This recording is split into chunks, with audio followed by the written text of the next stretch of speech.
Samir Nasri hampir sarung jersey Manchester City.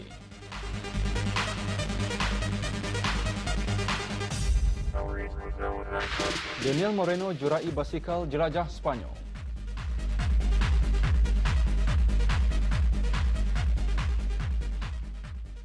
Assalamualaikum warahmatullahi wabarakatuh. Salam bahagia dan salam sejahtera. Bertemu lagi dalam Fokus Sukan yang disiarkan dari Studio 3 RTB. Keputusan perlawanan kelayakan bola sepak Liga Juara-Juara Eropah memulakan berita Fokus Sukan malam ini. Antara pasukan yang mencatat kemenangan pada perlawanan awal pagi tadi ialah Bayern Munich yang mencatat kemenangan 1-0 ke atas Zurich, sementara Villarreal menang selesa 3-0 ke atas OB Odense.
Sementara itu, pasukan Arsenal pula kini bersiap sedia bagi menghadapi Udinese di tempat lawan.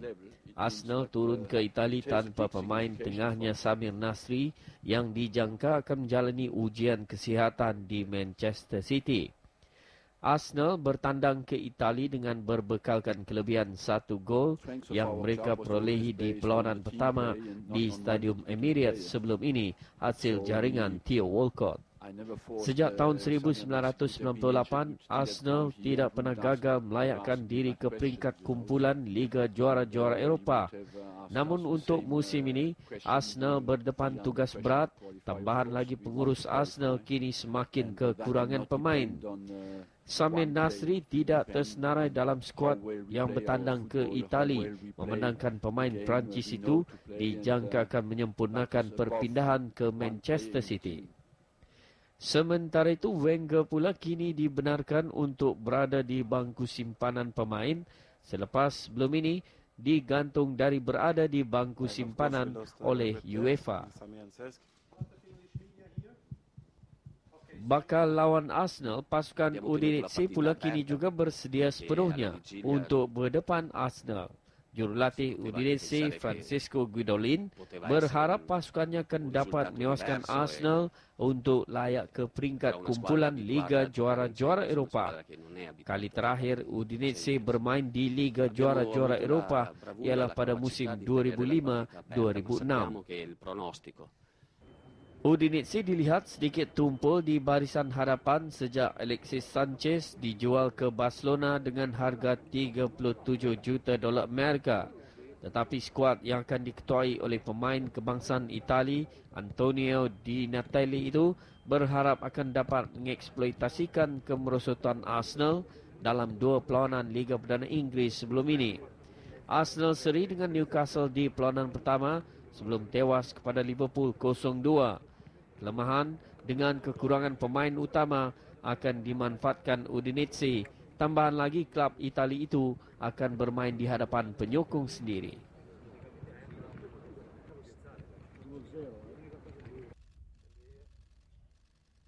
Dalam satu lagi perlawanan yang dijangka bakal menarik perhatian nanti ialah pertemuan klub dari Portugal Benfica menentang wakil Belanda FC Twente. Di pertemuan pertama minggu lepas, kedua pasukan terikat 2-2 di Belanda. Jurulatih Benfica Jorge Jesus berpendapat pertemuan kedua ini nanti akan jadi lebih sengit. Tiada pasukan pilihan menjelang pertemuan kedua awal pagi nanti. Kedua pasukan memiliki gaya serangan dan corak pertahanan yang sama. Justru perlawanan nanti akan lebih seimbang. Di atas kertas, Benfica memiliki kelebihannya yang tersendiri. Dalam 15 perlawanan terakhir peringkat Eropah, mereka menang 13 kali. Bermain di tempat sendiri nanti, keputusan seri tanpa jaringan sudah cukup buat klub Portugal itu untuk melekkan diri ke peringkat seterusnya. Sementara itu, pasukan FC20 pula belum jaringkan gol di tempat lawan. Jurulatih mereka, Ko Adrianse, berpendapat sekalipun sukar untuk menewaskan Benfica, namun dia yakin pemainnya mampu menjaringkan gol. Mereka hanya perlu menang tipis 1-0 di Portugal untuk mengesahkan tempat mereka di peringkat kumpulan nanti. Dalam 5 perlawanan terakhir di peringkat Eropah ini, 20 hanya menang sekali dari 5 perlawanan. Jurulatih FC20 pula tidak berdepan masalah untuk membuat pilihan pemain yang ada ketika ini, memandangkan ke semua pemain yang ada tidak mengalami sebarang kecederaan, manakala pemain yang dibawanya ke Portugal pula berada pada tahap kecergasan yang tinggi. Dari juara-juara Eropah beralih ke Liga Perdana Inggeris, Sabtu ini akan diteruskan lagi dengan 6 perlawanan termasuk Chelsea dan Liverpool yang akan menghadapi lawan masing-masing untuk memburu mata kemenangan berharga untuk musim baru Liga. Sementara pada hari Ahad pula, antara pertemuan menarik ialah pertemuan Manchester United dan Arsenal di Old Trafford.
Dikala beberapa pasukan sibuk dalam persiapan untuk mengharungi perlawanan-perlawanan kompetitif, beberapa pasukan masih lagi sibuk dalam urusan jual beli pemain sebelum tempoh tersebut berakhir 31 Ogos ini. Antara yang menjadi tumpuan ketika inilah perundingan perpindahan pemain tengah Arsenal, Samir Nasri. Di sebalik kerancakan, pasukan Arsenal membuat persiapan untuk menentang Udinese di Itali. Pemain tengah Arsenal Samir Nasri pula kini sibuk untuk mempersiapkan dirinya sebelum menyempurnakan perpindahan ke Manchester City. Arsenal sudah bersetuju untuk menjual Nasri dengan harga sekitar 25 juta pound sterling kerana tidak punya pilihan lain selepas Nasri enggan menandatangani kontrak baru bersama Arsenal. Musim lepas, Nasri telah menjaringkan 15 gol untuk Arsenal. Pemain perancang itu kini akan bergandingan dengan beberapa pemain tengah yang lebih hebat di City seperti David Silva, Gareth Barry, Yaya Toure, James Milner dan Adam Johnson. Sejak Manchester City diambil alih 3 tahun lalu oleh Sheikh Mansour, klub itu sudah pun membelanjakan lebih $1 bilion Amerika dalam bentuk berbagai pelaburan termasuk membeli pemain bintang.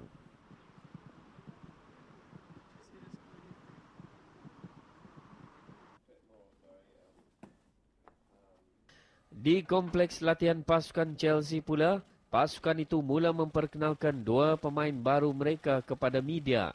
Chelsea membeli Oriol Romeu dari Barcelona dan mendapatkan Romelu Lukaku dari klub Belgium Royal Anderlecht. Lukaku dan Romeu diperkenalkan dalam sidang media semalam oleh pengurus Chelsea, Andre Villas-Boas. Pemain muda Belgium Lukaku dilabel sebagai Drogba masa hadapan. Pemain berusia 18 tahun itu sering berdampingan dengan pemain kebangsaan Ivory Coast Didier Drogba sejak perpindahannya ke Stamford Bridge. Sementara itu, Romeo yang berusia 19 tahun merupakan pemain yang dilahirkan oleh Akademi Bola Sepak Barcelona dengan harga yuran perpindahan $7 juta Amerika. Pemain muda Spanyol itu dijangkakan disusuli dengan perpindahan rakan senegaranya, Juan Mata dari Valencia, yang akan menyempurnakan perpindahannya lewat hari ini. Sementara itu, dalam perkembangan bola sepak di Emiria Arab Bersatu pula, bekas pemain West Ham United Lucas Neal kini sah menjadi pemain baru Al Jazeera. Juara bertahan Liga Profesional di Emiria Arab Bersatu itu telah menandatangani pemain kebangsaan Australia itu secara percuma. Neal sebelum ini bermain bersama Galatasaray selama 18 bulan sebelum tamat kontrak bersama klub Turki itu. Pemain berusia 33 tahun itu diperkenalkan kepada media di Stadium Muhammad Zaid di Abu Dhabi. Neal dalam temu bual bersama media memberitahu bahawa dia selalu mahu bermain di Asia, sama ada di Emiria Arab Bersatu, Jepun dan juga Australia. Neal memilih Emiria Arab Bersatu memandangkan kedudukan negara itu dalam ranking bola sepak di Asia. Bermain di salah satu liga terbaik di Asia itu juga akan dapat membantunya mempersiapkan diri bagi membantu Australia menghadapi kempen kelayakan Piala Dunia, di mana mereka akan berdepan Thailand pada bulan September depan. Al Jazeera kini dilatih oleh bekas jurulatih klub Belgium Racing Genk, Frankie Verkouten. Jurulatih dari Belgium itu musim lepas membantu Racing Genk muncul juara Liga Belgium. Dari bola sepak kita ke perkembangan menjelang perlumbaan Formula 1 Grand Prix Belgium. Pasukan Scuderia Ferrari yang memiliki rekod cemerlang di litar Spa-Francorchamps di Belgium ini berhasrat untuk meneruskan rekod baik mereka itu apabila mereka turun bagi sesi latihan bebas pada hari Jumaat ini. Pasukan Ferrari ketika ini menduduki tangga ketiga dalam kategori pengeluar untuk musim ini, ketinggalan 168 mata di belakang pendahulu pasukan Red Bull.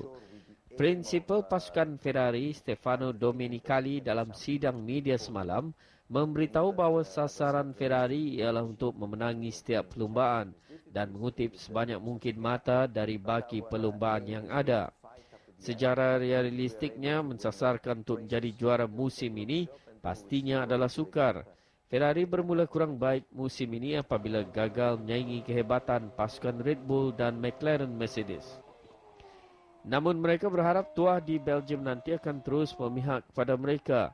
Ferrari pernah menguasai litar Spa ketika era Michael Schumacher dan Kimi Raikkonen. Bagi pasukan Ferrari, litar Spa paling banyak meninggalkan kenangan manis dari segi kejayaan. Mereka juga menganggap litar Spa sebagai litar paling unik dari segi keasliannya.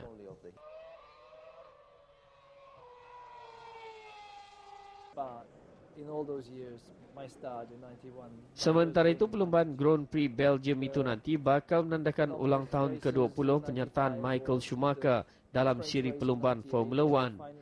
Juara dunia 7 kali itu dalam sidang media semalam berkongsi pendapatnya dengan para wartawan yang hadir, di mana dia memulakan karirnya pada tahun 1991 sebelum mencipta kemenangan pertama pada tahun 1992. Schumacher pernah mengesahkan kejuaraan dunianya itu di litar tersebut.